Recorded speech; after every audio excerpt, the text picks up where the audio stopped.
न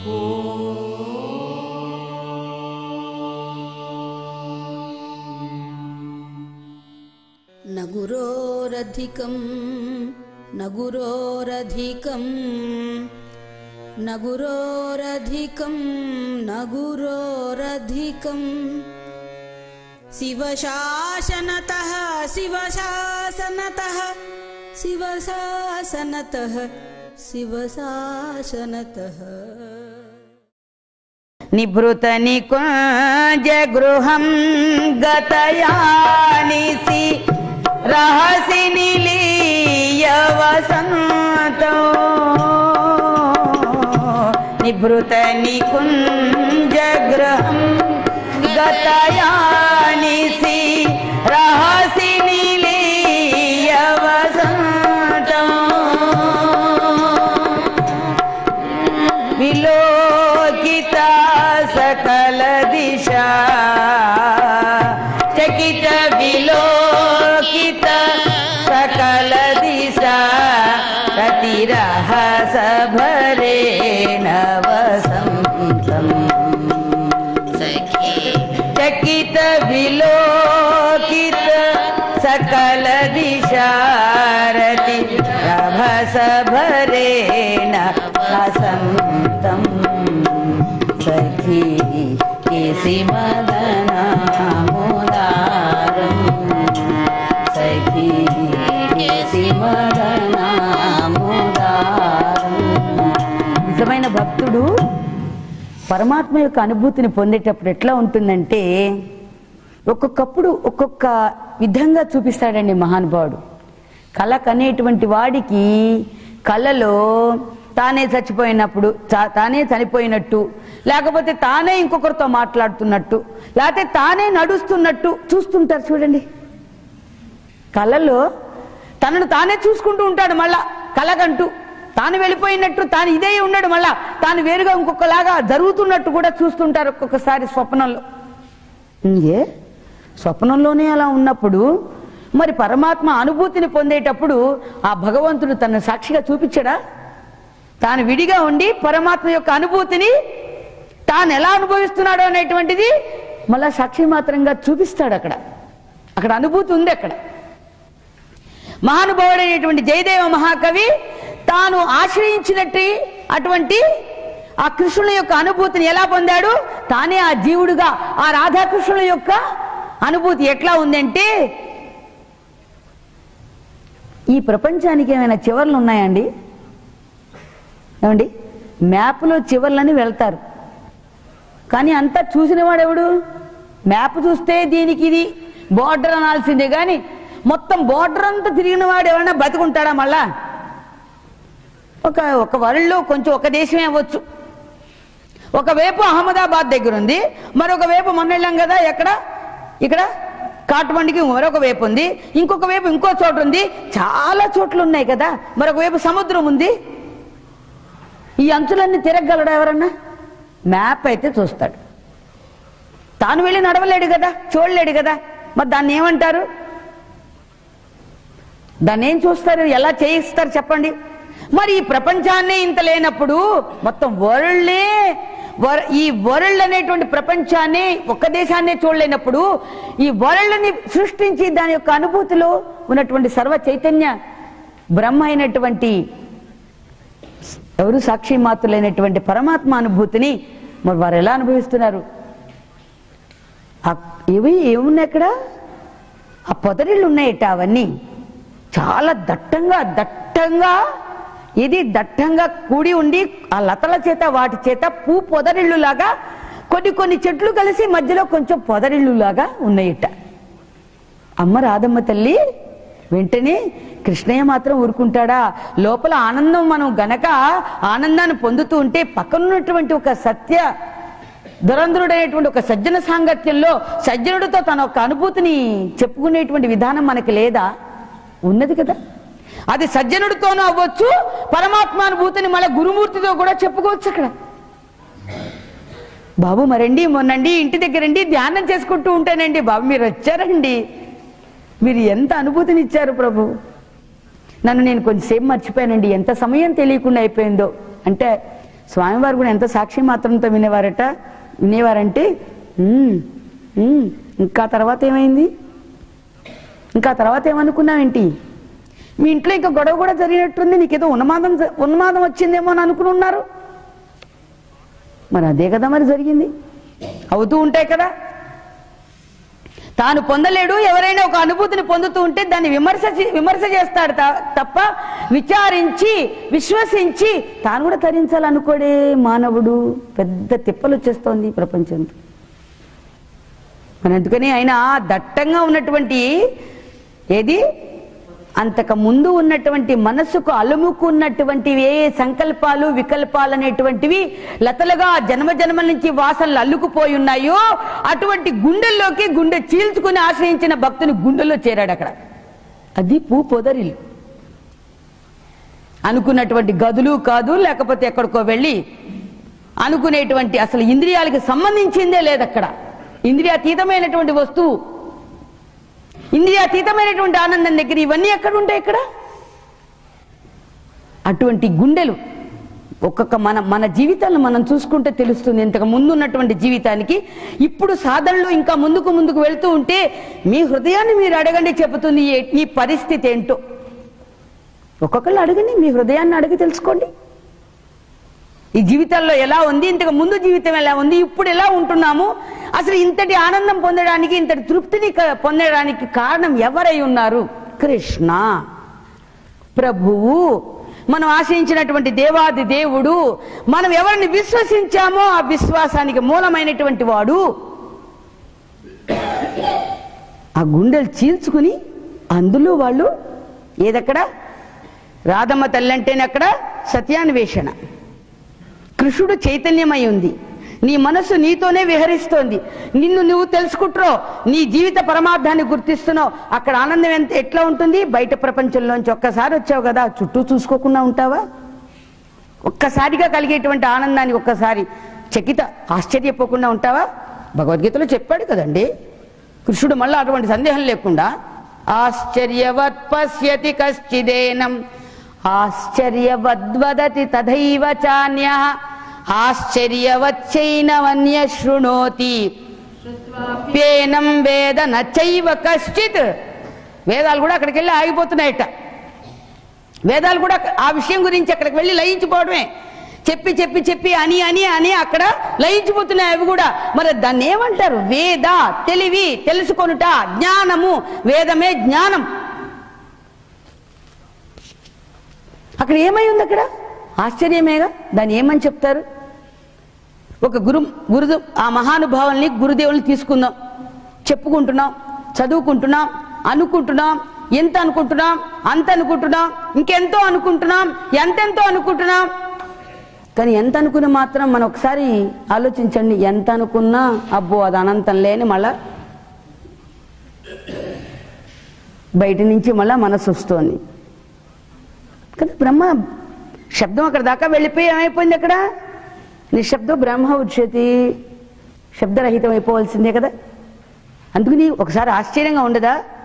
ఆత్మవస్తుని గురించి మనం ఇటువంటి రాధాకృష్ణులైన జీవబ్రహ్మైక్య అనుసంధానాన్ని మనం గుర్తించడానికి ఆశ్చర్యవత్ పశ్యతి, ఆశ్చర్యవద్వతి వదతి, ఆశ్చర్యవతు శృణోతి, వేదన చైవ కశ్చిత్. ఏ ఒకనొకప్పుడు ఏది కూడా అక్కడ దాకా వెళ్ళి మళ్ళీ తిరిగి వచ్చేది లేదు. అటువంటిది చకిత విలోకిత సకల దిశ అంటే ఇక్కడ ఒక మహా కాంతివంతమైనటువంటి ఒక అనుభూతి ఉంది. ఇది ఈ పక్కన కూడా ఉందా, ఆ పక్కన కూడా ఉందా, తన్ను కూడా గిల్లి చూసుకుని ఇది కూడా ఉందా అని అనుకోలేమా మనం? ఇప్పుడు దాకా నేను ధ్యానం అనేటువంటి దానిలో ఇంతటి అనుభూతిని పొందాను కదా, ఇది ఎక్కడుంది? నిజంగా కూర్చునే ఉన్నానా? ఇంతసేపు నేను ఇదే ఆసనంలో ఉన్నానా?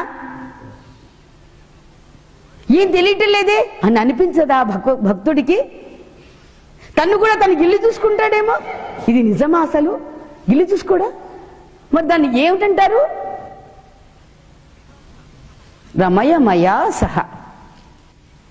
రమయతి ఎక్కడ? రమతి స్వామృతో భవతి, స్వామృతో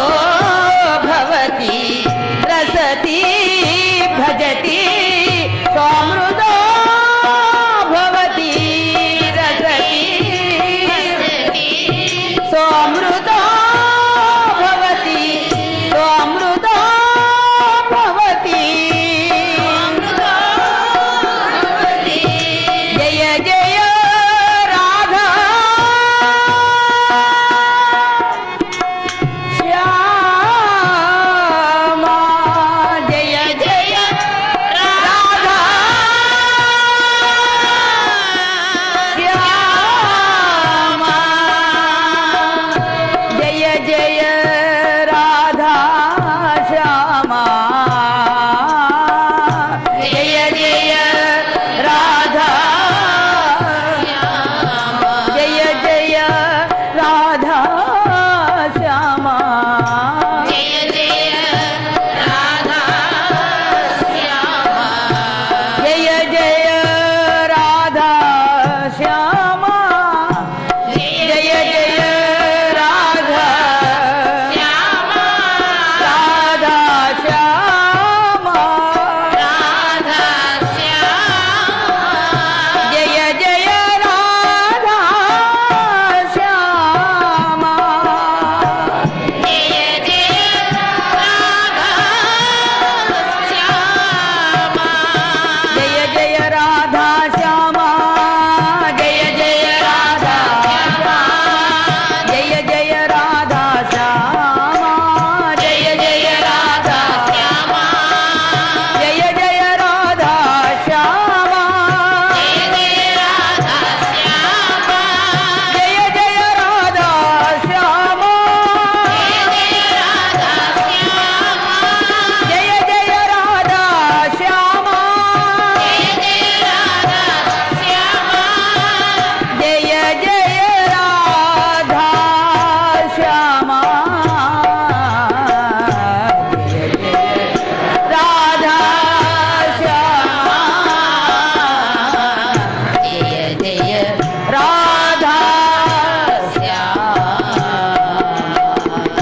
జయ జయ రాధా జయ జయ రాధా శ్యామా జయ జయ రాధా శ్యామా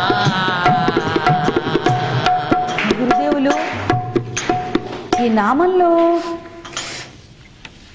మరి కృష్ణుడే కదా తన గురించి తను చెప్పాలి అంటే నారాయణోపనిషత్తు నారాయణమూర్తి చెప్పుకున్నాడు ఆయన తత్వం గురించి.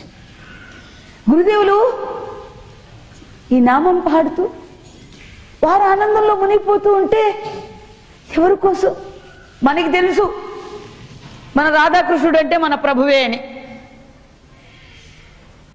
చెప్పనవసరం లేదే.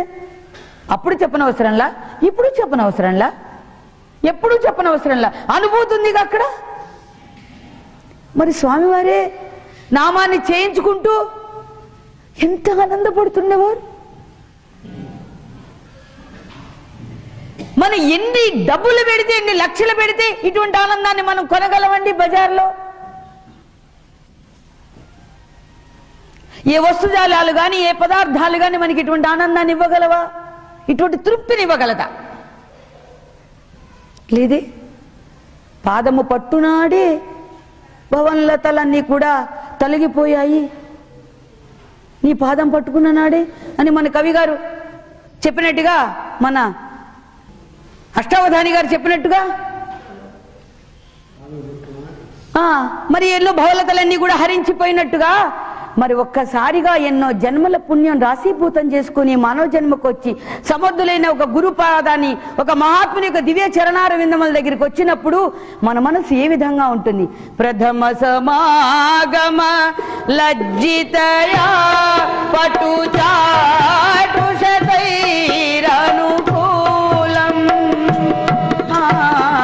ప్రథమ సమాగమ లజ్జితయా పటు చాటు శతైరనుకూలం.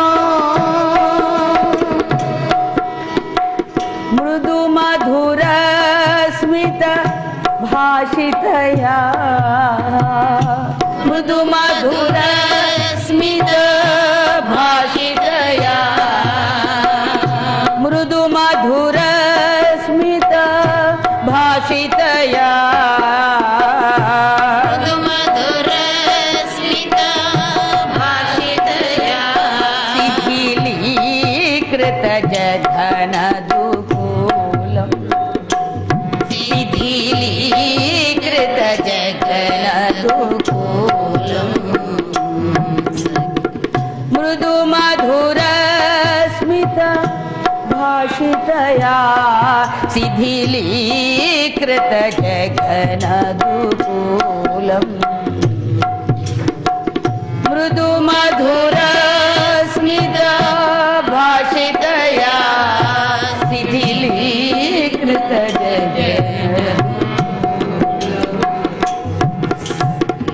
ఈ విషయ వాసనలతో దేహ వాసనతో జన్మ జన్మల నుంచి కూడా శిథిలమైపోయిందండి దేహం నేను అనేటువంటి భావన.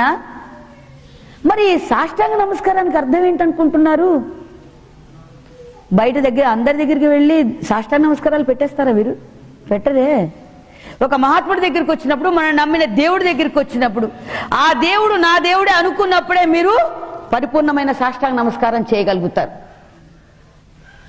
పైగా రాగానే ఒక్కసారిగా నా ప్రభు అనేటువంటి సాధక లోకానికి అందరికీ చాలా మందికి ఎక్స్పీరియన్స్ ఉంది, అనుభవం ఉంది. ఆనాడు మొదటిగా వచ్చినప్పుడు ఇప్పుడున్నటువంటి ఏది అనుభూతి లేదు. కాబట్టి రాగానే కాస్త చదువుకున్నామని, లేదు కాస్త మేము ఉన్నవాళ్ళమని, లేకపోతే అయ్యో ఈ రూపంగా కనిపించేటువంటి ఈయన దగ్గర అందరూ ఏదో పడుతున్నారని మనం పడవనో, అక్కడ కొంచెంసేపు తటపటాయిస్తూ కొంచెం వెనక్కి వెళ్ళనా, కొంచెం ముందుకు రానా, కొంచెం పక్కకి వెళ్ళనా, కాస్త ఆ జనాల్లో కొంచెం అడ్డుగా ఉండి అలాగే అందరితో వెళ్ళిపోయి ఆ మధ్య వాడు నమస్కారం పెట్టుకుంటూ ఉంటే నీకు కొంచెం అలా దాటికెళ్ళిపోతే బాగుంటుందేమో అనుకునేటువంటి భక్తుల్లో ఉద్దేశాలు ఎంతమందికి ఉండవు? ఎంతమంది ఉన్నారు అలాంటి అనుభూతి కలిగినటువంటి వాళ్ళు? అంటే అక్కడ ఏమవుతుంది? సిగ్గు, లజ్జ. అయ్యో ఇంతట వాణ్ణి ఇక్కడ గబుక్కున రాగానే ఒక్కసారిగా ఎలాగండి ఇంద్రియాలన్నీ నీవే అని దేహాన్ని వదిలిపెట్టి సాష్టాంగ నమస్కారం పెట్టడం అని కొంచెం లజ్జ రాదా, సిగ్గు రాదా? ఉన్నవాళ్ళు ఎంతమంది లేరు? ఇంతకు ముందు ఆశ్రమంలో ఎప్పుడు కాదు. నమస్కారంలో ఇంద్రియాలు, జ్ఞానేంద్రియాలు గనక ఈ హస్తాలు వెళ్ళి పట్టుకున్నాయి. ప్రణిపాతం, ఇది నాదేం లేదు, ఇది నీదే అని పాతం అయిపోయింది అక్కడ. అందుకనే మనకి మహాన్యాసంలో చెప్పుకునేటప్పుడు లేదు, వరస శిరస దృష్ట్యా మనస వచస తథా కరాభ్యాం కర్ణాభ్యాం పద్భ్యాం కరాభ్యాం కర్ణాభ్యాం ప్రణామోష్టాంగ ఉచ్యతే. అందుకని ఏమైంది అక్కడ? మొత్తం అష్టాంగం ప్రణమ్య. ఎందుకని? ఇది నీదే, ఇంద్రియాలన్నీ నీవే, నువ్వు సృష్టించుకున్నదే నాయన, నీయదే నీకు అర్పించుట నా విధియే కాదా. అప్పుడుతో దేహ దృష్టి పోతుంది.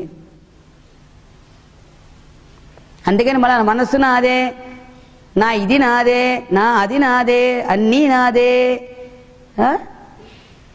మానవ మాతృలు అనుకునేటువంటి భార్యాభర్తల మధ్యలో ఎన్ని ఆటంకాలు లేవండి, ఎన్ని గోడలు లేవండి. అందరూ వివాహాలు చేసుకుంటూనే ఉన్నారుగా, ఏక మనసుతో నడుస్తున్నారా భార్యాభర్తలు? మరి అసలు వాటి అటువంటి విషయమే లేదు ఇక్కడ. విషయ రహితమైనటువంటిది గనక ఈ దృష్టి తనదంటూ ఏం లేకుండా ఏకాకారాన్ని పొందారు. కాబట్టి అర్ధనారీశ్వరులుగానేమో ఎవరుంటారు? శివపార్వతులు ఉంటారు, ఒకే రూపం అక్కడ. మరి విష్ణుమూర్తి దగ్గర ఎక్కడ ఉంటుందండి? లక్ష్మీదేవి వక్షస్థలాన్ని ఆక్రమణ చేసుకుంది కదా. మరి బ్రహ్మగారికి సరస్వతీదేవి ఎక్కడ ఉంటుందండి? నాలిక మీద ఉంటుంది. కానీ ప్రపంచంలో భార్యాభర్తలు ఎలా ఉంటున్నారండి? ఎడముఖం బెడముఖం, పెళ్ళయ్యేదాకా అవలేదు, అయిన తర్వాత విడాకులు. ఇప్పుడు దేశంలో ప్రపంచంలో అలాగే కదా ఉంది. అసలు ఏది అసలు ఆ శాస్త్రం ఏమిటి? ఆ వేద ధర్మం ఏమిటి? అసలు ఎవరు ఎంతవరకు మనం ఆచరించగలుగుతున్నారు? మనసులో ఉన్న కలుషాలేగా వీటికి కారణమవుతుంది. మరి ఇక్కడ భగవంతుడు భక్తుడికి మధ్యన ఉన్నటువంటిది రెండు ఎక్కడుంది? అసలు రెండు లేనే లేదు, ఉన్నది ఒక్కటే. అందుకని ఆ నమస్కారం పెట్టేసరికే దేహాభిమానం వదలటానికి ఎవరైనా చూస్తున్నారా? కొంచెం అనుకుంటాడు కదా, ఇంతటి వాడా, ఎవరైనా అనుకోపోయినా మనసుగాడు పక్కన లాగుతూ ఉంటాడు కదా, కొంచెం లాక్కుండా వదిలిపెట్టాడు కదా. మళ్ళా కొంచెంసేపు ఇలా అద్దుకుందాం చాలే అనుకుంటాడు. అనుకునే లోపల మళ్ళా బాగున్నదేమో అని ఇంకొంచెం వంగడానికి ప్రయత్నం చేస్తాడు.